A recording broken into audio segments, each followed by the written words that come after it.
this evening, and I should say something about the title of my talk tonight, Magical Mystery Tour. Those of you who remember the Beatles will of course recognize that is a quotation from some famous musical productions of theirs from the late 1960s. And it just so happens that in my research on the chakra system, I discovered that what we read about in current New Age books and what is taught in many yoga classes is a chakra system that didn't really exist before 1977. So even though everyone talks about the chakra system as being ancient, thousands of years old, the version that we are familiar with is really only 40 years old this year. And I'll explain how that came to be as a part of this talk. So here's the cover of the book, Rainbow Body, A History of the Western Chakra System from Blavatsky to Brennan. There are a couple of things we need to be aware of here. This term, Western Chakra System, did not really exist in the way that I have talked about it in this book before the writing of the book. Most people think of a chakra system, maybe an Indian chakra system and a Tibetan chakra system. Sometimes you'll hear about an Eastern chakra system or a New Age chakra system. But as far as I know, the defining of a strictly speaking Western chakra system hasn't been done before this book. And the first name that articulates the beginning of the history of the Western chakra system is Madame Blavatsky, who was the founder of the Theosophical Society. And the second name, Barbara Brennan, is an energy healer who produced a couple of famous books back in the 1990s, Hands of Light being one of them. I'm sure some of you have seen that book. So pretty much I covered the history of the chakra system from about 1880 to about 1990 in the course of the book. And this illustration here is from a theosophical book that was published in 1897 by a little-known clairvoyant. I'll show you a picture of him in a moment. The terms on the bottom here relate to some theosophical ideas called the Seven Principles, which I'll also talk about in a moment. The important thing to understand is that as far back as 1897, people were thinking of the aura as being in colored layers. And I think the earliest aura illustration that I've seen is from a book by Madame Blavatsky herself, one of her esoteric instructions that was published in about 1890. So this is the gentleman, the clairvoyant I mentioned, who wrote the book that had that illustration in it, Auguste Jean-Baptiste Marquet. He was a French physician, a diplomat and consul. He was one of the founders of the Hawaiian Theosophical Society. He became the general secretary of the Australian section, which is sort of the head honcho, I guess you could say. And this book, The Human Aura, was from 1897. So it's important to understand about the chakra system that not one person produced it, but dozens of people produced the system that we know of. And you'll see many faces as I go through my talk of people who have contributed in one way or another. So let's talk about what chakras actually are. The word is from a Sanskrit word that means wheels, and they are considered to be centers of vital energy in the subtle body. They form at the meeting points of nadis, which are nerve-like conduits of vital energy. Usually they are said to be 6 in number, but depending on the system in India or Tibet, you can have 4, 5, 9, 11, 13, even up to 49. And activation of these chakras results in successive stages of consciousness expansion, leading to liberation or enlightenment. And what drives these chakras is a force called Kundalini, which is a Sanskrit word for coiled. And so we need to say something about that too. This is ancient Indian concept from Tantra, which is one of the religious traditions of India. The vital energy that propels the process of liberation or enlightenment. And it's important to understand the difference between liberation and enlightenment. Enlightenment is a state of illumination. Liberation is a state of freedom from rebirth or reincarnation. And they're paired together because in Hindu tantric teaching, the idea was to become a god or to become as much like God as you could. And if you were successful in that endeavor, you would be free of the illusion of physical reality, and you would also be free of the process of rebirth. This energy is said to reside in a quiescent state at the base of the spine, and when it's awakened, it rises from chakra to chakra along the spine, exiting at the crown, whereupon liberation or enlightenment has been achieved. And it's called the serpent power because its rising resembles a cobra's. So you've probably seen pictures of a cobra rising up. There's a coil, and then it rises up, and then it flares its hood. And there is a way in which the chakra system, as portrayed in India, reflects this cobra pose. So probably the most famous exponent of the Indian chakra system was a British judge who was a Chief Justice of Calcutta High Court, Sir John Woodroffe, who wrote under the name Arthur Avalon, probably because he was actually a student of Tantra himself, and Tantra was considered to be very disreputable in India at the time. This was the early 20th century, because it involved a deep consideration and meditation on sexual polarity, and sometimes actual sex-based practices. So he was a very well-considered professor of law, translator, or lecturer on Tantra as a sort of moonlighting job. He wrote a famous book called The Serpent Power, which brought a lot of the information about what the Hindu tantric teachings on the chakras were to the Western world.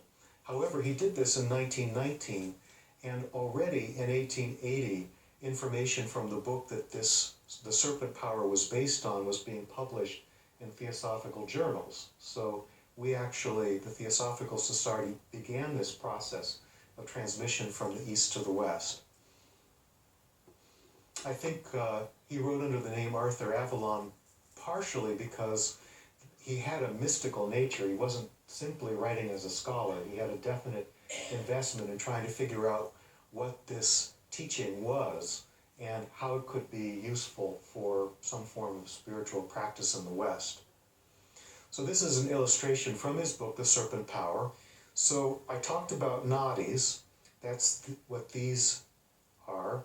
One of them is associated with the sun, the other is associated with the moon. The crossing points are where the chakras form, and even though these images of the chakras are below them, they're actually intended to be correlated with them. So for example, the throat chakra here really should be up at that point where the two nadis would cross again. And as you can see, there are different patterns, symbols in the middle. There are different numbers of what are called petals. Each of these is considered to be a lotus.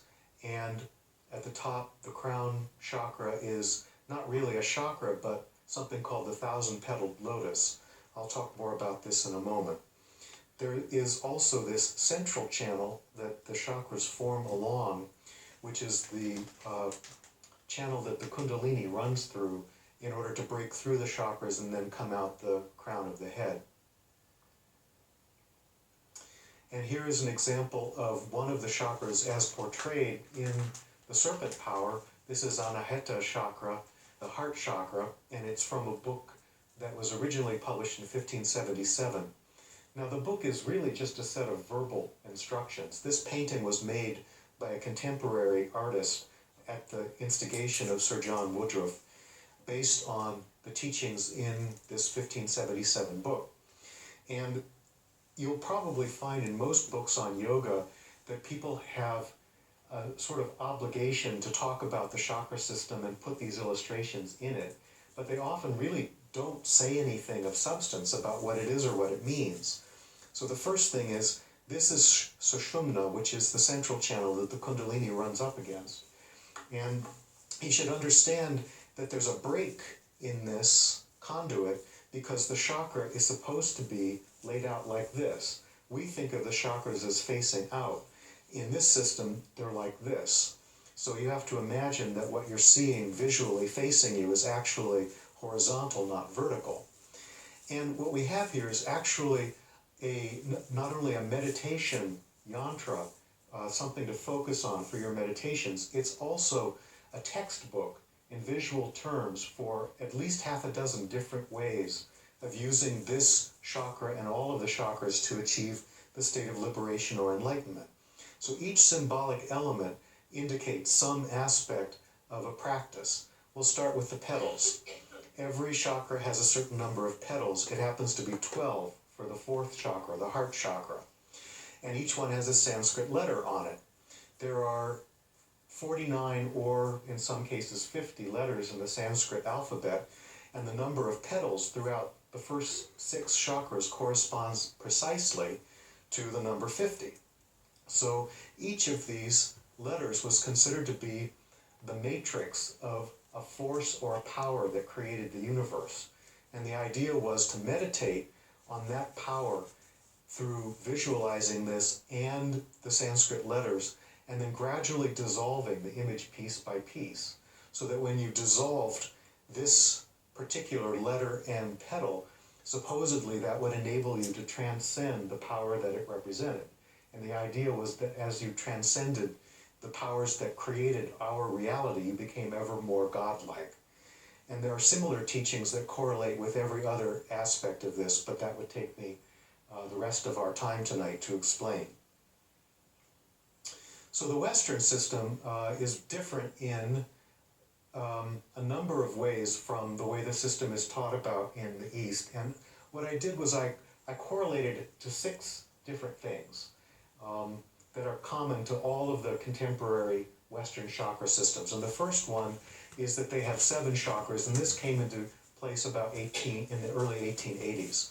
Now, we so much think of the chakras as being 7 that it's kind of odd to think that that was something that was determined by this Western chakra system. But as I mentioned earlier, there are 4, 5, 6, 9, 11 different variations on the chakras. So the 7 chakra system was actually more or less the one in the serpent power. The lower 6 chakras are all chakras, but the upper one wasn't. So some contemporary yoga scholars call that a 6+1 system. The system that's used in the Western is the 7th one is considered to be a chakra, not something different or outside of the rising of the Kundalini.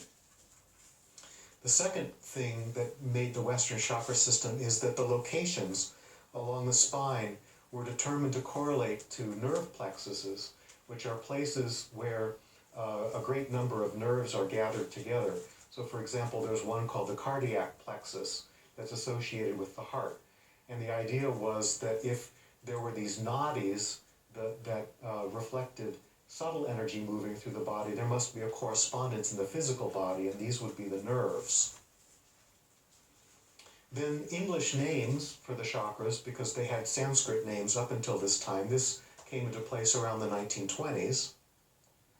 Association with the endocrine glands, that came into being more or less in the late 1920s. These endocrine glands, of course, were unknown to the yogis of 1,000 years ago, but it was considered that the hormonal system actually was somehow connected to the idea of enlightenment and meditation, and what we know about neurotransmitters suggests that there probably is some correlation, but it's not definitely related to organs or glands or different locations in the body. Colors and rainbow order, that happened in the 1930s. And then finally, the qualities or functions of the chakras, which I'll talk about when we get to that part. Things like the first chakra reflects survival, the second chakra reflects sexuality. You see it in all the New Age books. That's what came into being in the 1970s. And the Esalen Institute had a lot to do with that. So I consider the formation of the chakra system an unintentional collaboration between a bunch of people who would probably never want to be in the same room with each other over the course of 100 years without the kind of virtual reality webcasting technology that we talk about that brings people together from all around the world. Esotericists, so I would consider clairvoyants like Leadbeater or spiritual teachers like Blavatsky among those. Clairvoyance actually, in terms of being able to see the chakras and work with them to heal, that would be a slightly different focus. Scholars, especially people who studied the history of religions in India, called Indologists. Psychologists, especially Carl Jung. Mythologists, mainly Joseph Campbell. So he started talking about Kundalini and the chakras in 1957 or 58. So it's interesting to realize that names that we know were involved in teaching about this system. People that we've heard about or that we've seen on read their books or seen on in movies or documentaries. And then of course yogis that came from the east to the west in the 1960s and 70s. And finally energy healers like Barbara Brennan. So let's talk about the number of chakras. This is what, as I mentioned, came into place in the 1880s. H.P. Blavatsky and H.S. Alcott, those were the founders of the Theosophical Society. They founded that society, our society, in 1875 in New York, but they moved to India and lived there and traveled there for some years, arriving in 1879, starting a magazine, and at the very beginning, Madame Blavatsky started putting out word that this was a magazine that would be interested in what Indians had to say about their life, their religion, their culture, which was revolutionary for the Indians because they were used to the colonial English rule, and the English rulers were not at all interested in what was going on in their personal or religious life. So in the 1880s, Madame Blavatsky started getting submissions of articles from all over India, and that included the chakra system. And this is what began the process of bringing the chakra system from east to west. And one of the teachings that Madame Blavatsky was writing about and especially interested in during the 1880s is called the Seven Principles. Now, you'll probably only see this term in theosophical texts. It has completely disappeared from New Age books. And part of the reason for that is that the terms were usually in Sanskrit. And yet, because there are seven, and there are seven chakras, there would seem to be a relationship. And what I believe happened is the term principles disappeared, but the concept got encoded into the chakras, and we still are living with this teaching of Madame Blavatsky, but in a way that nobody actually sees anymore. So here, in brief, I'm not going to go into great detail about it, and there are several different lists of the seven principles, so I'm just using a very basic one. There's Sthula, the gross body, gross meaning material or dense, as opposed to disgusting. Linga, the subtle body. Prana, the life force. Kama, or desire. Manas, or mind. Buddhi, or intuition. And Atman, or Atma, which means highest self. Now, think about the way these are described in current books. The first chakra is called root or survival. Well, there we have the gross body. The second chakra is called the genital chakra and has to do with sexuality. This is a little harder to understand, except for the fact that the word linga actually means phallus in Sanskrit. And so there's a relationship between the idea of the subtle body, sexuality, the second chakra. It just got transferred over into the New Age chakra system. Life force, or prana, navel, or power. So the third chakra, the navel chakra, is the expression of our motivation and life force. Kama, or desire, has to do with the heart chakra or love. Manas, or mind, has to do with the throat and expression. The mind not necessarily being directly correlated with expression, but of course there's nothing to express if you don't have a mind, so there's definitely a connection there. Buddhi, intuition, connected with the brow and what's called the third eye. And finally, the crown, which is often identified with cosmic consciousness, and Atman in in the Hindu teachings, the highest self is considered to be the self as God, so to speak. So cosmic consciousness is right there. So continuing with the history of the chakra system, there was a teacher that Madame Blavatsky and Colonel Alcott met in the 1880s, Sabapati Swami, who wrote a book on the chakras that was published in 1880. And this is an illustration from that book, and in fact it comes from Colonel Alcott's personal copy of that book. And what's interesting to see about this is the chakras are spirals, which is something that Leadbeater talked about in his book, that there are not just these lower chakras, but a bunch of chakras in the head. And Madame Blavatsky taught that there were 7 chakras in the lower part of the body and 7 chakras that she called master chakras in the head. So there's some kind of cross-fertilization going on here. There's also an interesting story about this picture.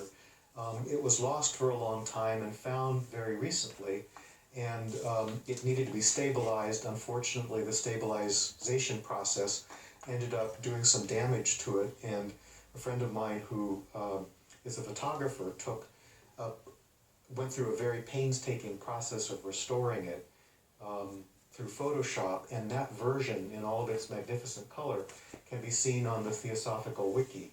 Under Sabapati Swami, you can look at the book that Colonel Alcott owned and see this illustration. And it's interesting too because you can see that there are colors associated with these chakras in the head. Sabapati Swami is relatively unknown, but is being discovered as an object of interest in a number of fields.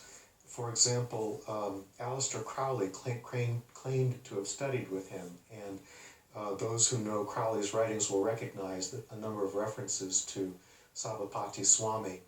We don't know when he died, and so it's anybody's guess as to whether he was still alive when Crowley was visiting India in the early 1900s.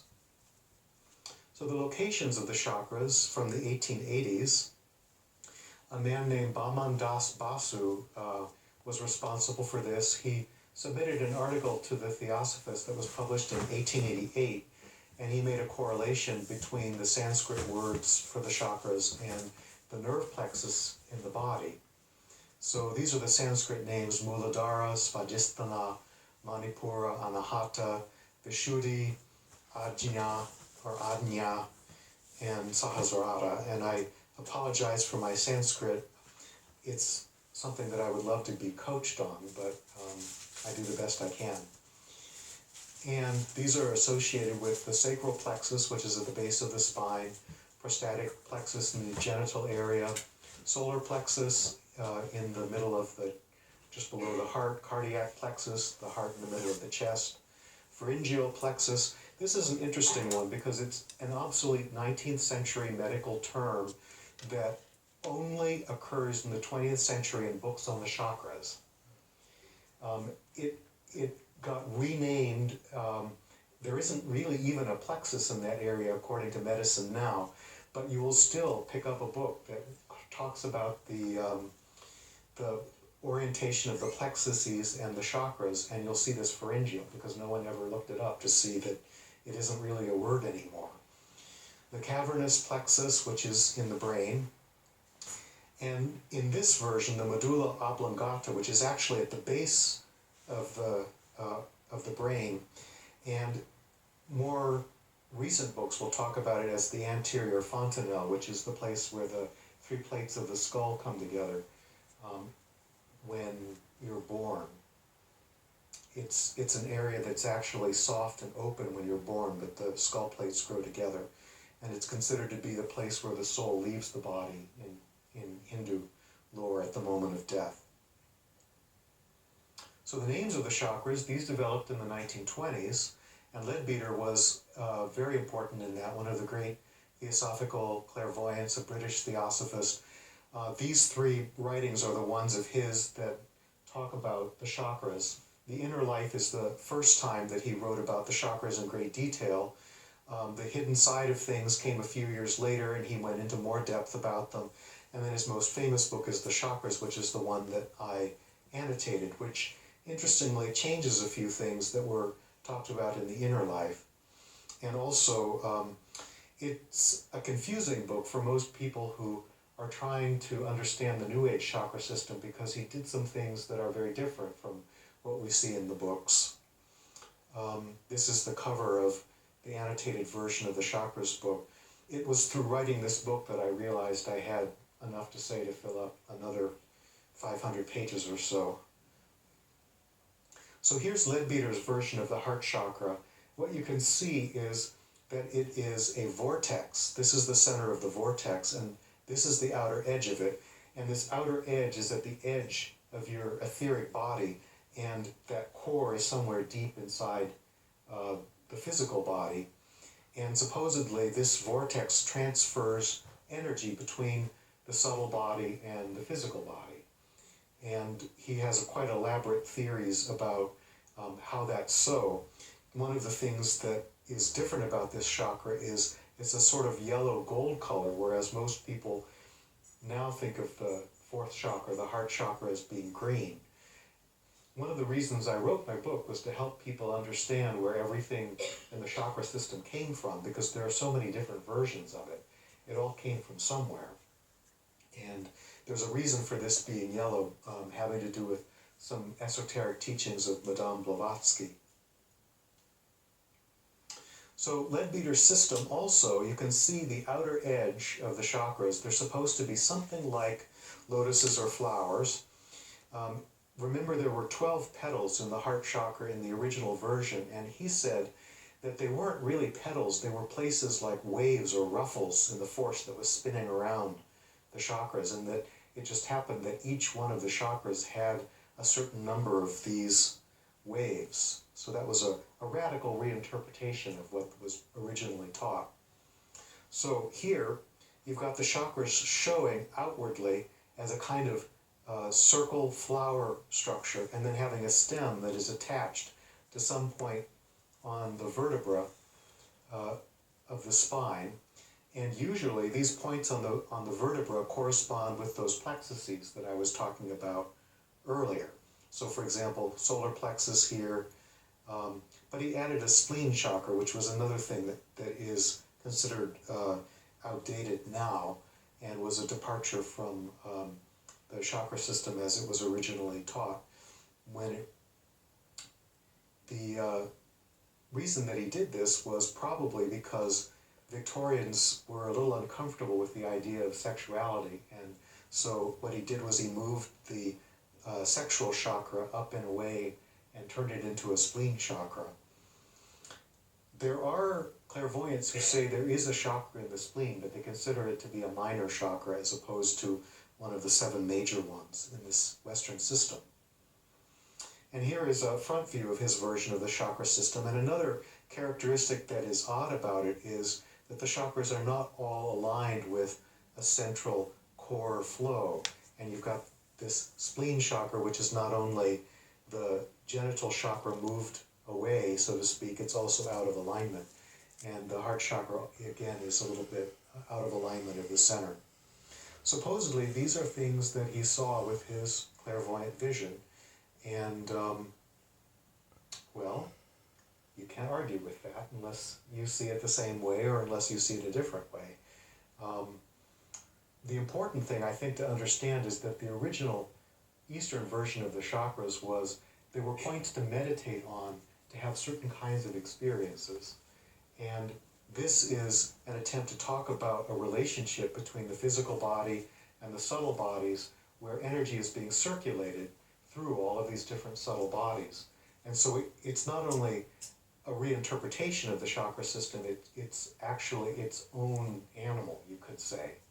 And this is what energy healers talk about too, is that we have subtle bodies, there's energy moving between them, and the chakras are the points that where all of the subtle bodies intersect with each other. So the issues in Leadbeater's system are the spleen chakra we were talking about, a missing second chakra or svadhisthana chakra. The second chakra, called the spleen, is now above the third chakra, which is a little difficult, I think, for those of us who like numbers to proceed in order. from bottom to top or top to bottom. The clairvoyantly perceived colors are unrelated to the ones that we know about in the later Western system, but also to the Eastern system. That's a whole nother story that I had to spend a chapter talking about, because the colors in the Eastern chakra system are all intended to be symbolic. They symbolize different elements. Earth is a particular combination of two colors, water, a different combination of two colors. And one of the problems is, if you want one chakra and one color correlated, in the Eastern system you've got three chakras where red is the featured color. And the Western mind doesn't like that. You know, if there's going to be a one-on-one correspondence, you can't have three chakras with the same color. So you can see that the system started to diverge, partially because the Western mind wants to think differently and wants to order things. And Leadbeater was one of the critical individuals in this process of rethinking the chakra system. And as I mentioned, green in the third chakra as opposed to in the fourth chakra. Yellow in the fourth chakra. So he reversed those two colors. He also used the color rose for the spleen chakra, and the first chakra was supposed to be red-orange. So even though it seems kind of obvious to us now that the spectrum, starting with red at the bottom, going up to violet at the top, should, you know, perfectly correspond with the chakras, because there are 7 colors and there are 7 chakras, it really wasn't that obvious at this stage of the system developing.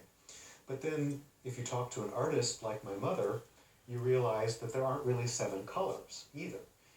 The color indigo was an invented color because Newton, who invented the prism, was also an astrologer and a mystic, and he wanted to have 7 colors. So,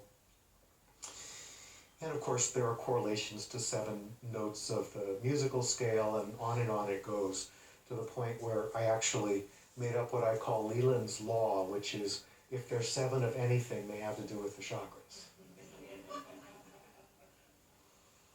Leadbeater's chakra names. This was the one contribution that Leadbeater made to the Western chakra system that has stayed consistent. What he did was he took the alternative Sanskrit names for the chakras that were specifically naming the locations of them, and then just translated them into English. So Guda is the root chakra, Mula is root. Guda actually means secret, which is, you know, it's supposed to refer to that parts of the body where the sun don't shine, so to speak. Medra, which is the spleen chakra in Leadbeater, but is later called the genital or sacral chakra, and it literally means genital. Nabi, which is the navel or solar plexus chakra. Hridaya, which is the heart chakra. Kanta, which means throat, so that's the throat chakra. Bhumadhya, which means brow, that's the third eye chakra. Murdan, which means crown. So again, this is the stamp that Leadbeater put on the chakra system that has continued to the present day. Just taking the Sanskrit names for the locations of the chakras and translating them into English. The rainbow colors, root with red, genital or sacral with orange, navel solar plexus with yellow, heart with green, throat with blue, brow or third eye with indigo, and crown with violet. Those came out pretty good. That was something that came in the next segment of the evolution that involved color therapists coming out of Alice Bailey, who was writing in a book, Letters on Occult Meditation, in 1922. She was very interested in color therapy, and she inspired a whole generation of color therapists, and these colors came to be as a result of some work that was done by someone in the late 1920s, early 1930s. Alice Bailey was a part of the Theosophical Society for a while, although she eventually left it to found what she called the Arcane School, was the author of 24 esoteric books, some of which were channeled. She was involved for a while with the Esoteric School of Theosophy, which was a basic theosophical organization. And she was very influential on the early development of the chakra system. Her contributions were to straighten out some of the issues in Leadbeater. So she added the second chakra back. She decided not to count the spleen chakra.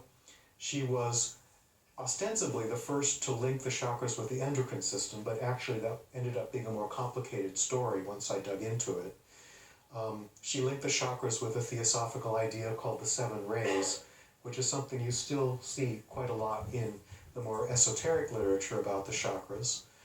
She linked the throat chakra with creativity, not just expression, which is what we mostly see now.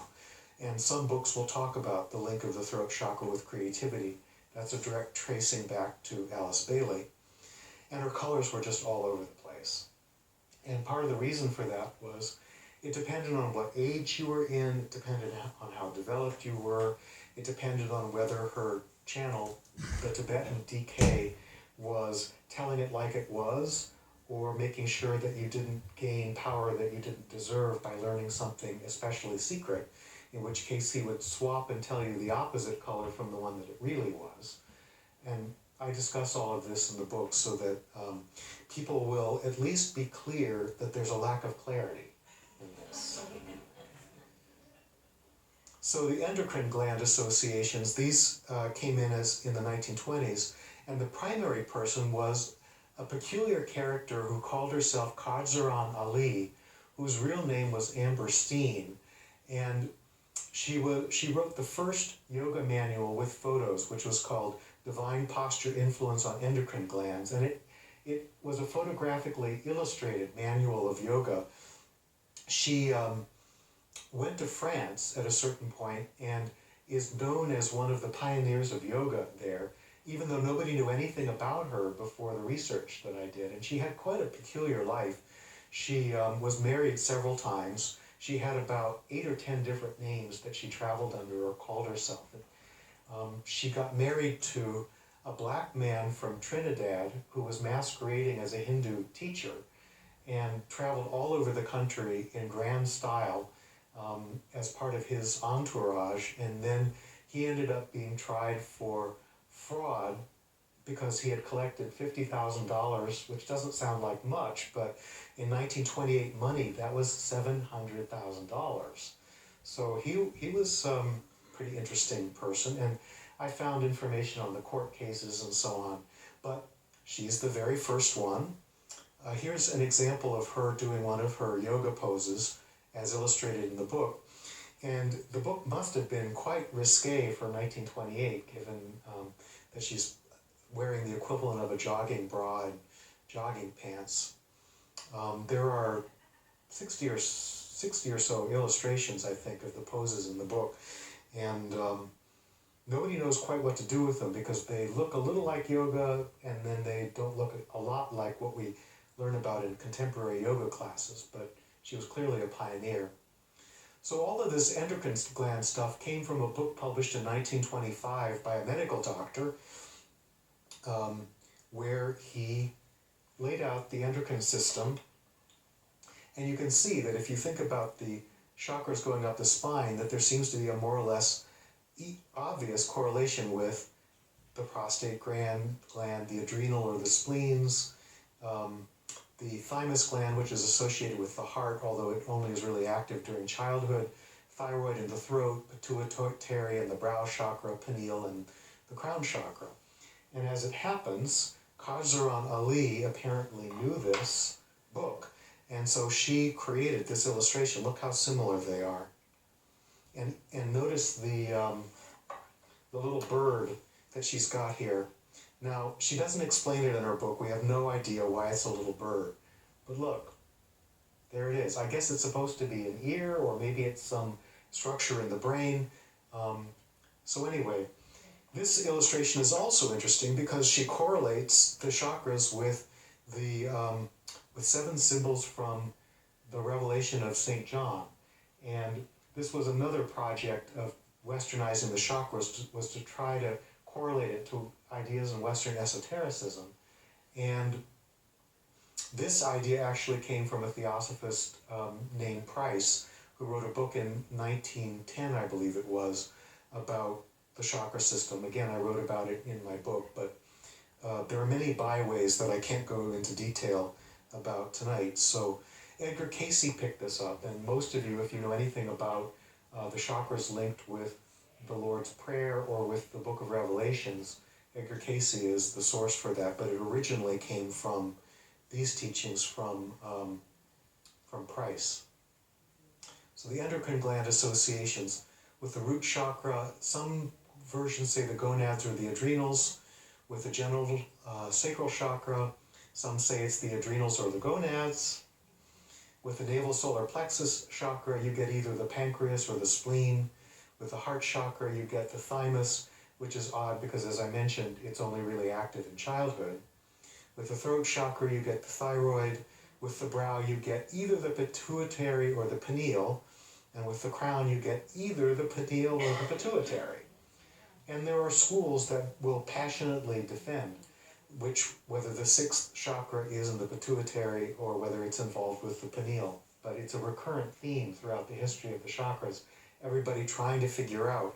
And the reason is because the pineal gland is supposed to be associated with clairvoyant vision. So why isn't it associated with the brow? But Madame Blavatsky said the pineal is associated with the higher chakras, and therefore it's a kind of argument between those two different functions. So the rainbow colors, as I mentioned, they came into in the 1930s. Iva Berg-Witten, who's somebody that nobody knew anything about, theosophist, clairvoyant, aura painter, color healer. She founded something called the Aquarian Master Institute of Color Awareness, which had a correspondence course. And if anybody ever comes across it, I want to know about it because it's an important piece of esoteric history that seems to have been lost. Her book only exists in 2 libraries in the world, one of which is in a closed collection. Both of them are in California. I don't know how it is that the librarian who did interlibrary loan requests at the Brookline Public Library actually got one of those copies to me, but it was critical for the work that I did on the book. She's fascinating because she has created a set of correlations that starts at the cosmic level and goes down level by level to the minerals. And I have a chart in my book that explains how that happens. And while some of it is maybe subject to interpretation and some of it might be considered obsolete, it was a pretty incredible endeavor for her to make the effort to log in every level of being to the chakra system. There is only one bad photograph of her from the newspaper. This is a drawing that was done by one of her students. And this is the only photograph I know of Roland Hunt, who was her most famous student. He was a British student, she was American. He was founder of something called the Amika, Aquarian Master Institute of Color Awareness. Temple of Radiance has nothing to do with the insurance company that you get spam from. And he was an author on color healing and was very interested in the symbiosis of light, color, sound, music, and smell or fragrance, which, you know, in the 1930s, there was this idea of creating some kind of universal chart of all levels of vibration. Smell was considered to be a vibration, color a vibration, music a vibration. How did they correlate from bottom to top? And of course, the central question was, were there 7 of them, and did they correlate with the chakras? So this is a contemporary book cover based on his 1940s book, which was the very first one that linked the rainbow colors to the chakras. The 7 Keys to Color Healing. And this book was in print for over 40 years, so it's a standard for color healers. And this is a very interesting chart from the original version of that book that correlates the planes that you'll recognize from theosophical teachings: physical, astral, lower mental, Buddhic, nirvanic, and paranirvanic, which is a Leadbeater term for a plane beyond nirvanic.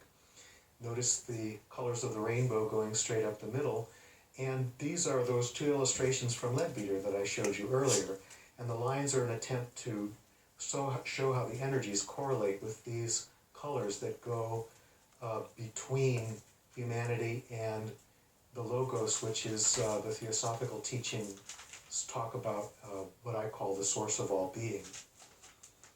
I won't explain the other terms because, again, that would take all evening. The chakra qualities, these came into being in the 1970s, and quite a number of figures were involved here. Jung had some seminars on the chakras in the 1930s. This gentleman, German gentleman, was the lecturer. He was an Indologist, also very interested in creating a new religion that would be the world religion after the Nazis took over the world. Yeah. So there's some very colorful characters involved in this. Heinrich Zimmer was somebody who attended Jung's seminars. He came across to this country and became closely associated with Joseph Campbell, wrote a book called Philosophies of India, which Campbell edited, and this was probably Campbell's first exposure to the teachings on the chakras. There's Joseph Campbell himself, edited Zimmer's papers, also worked with Jung.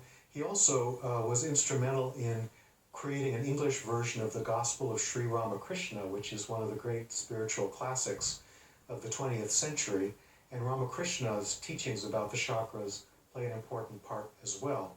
His book, The Mythic Image, from 1974, was one of these early versions of chakras coming over to the West, but from actual Indian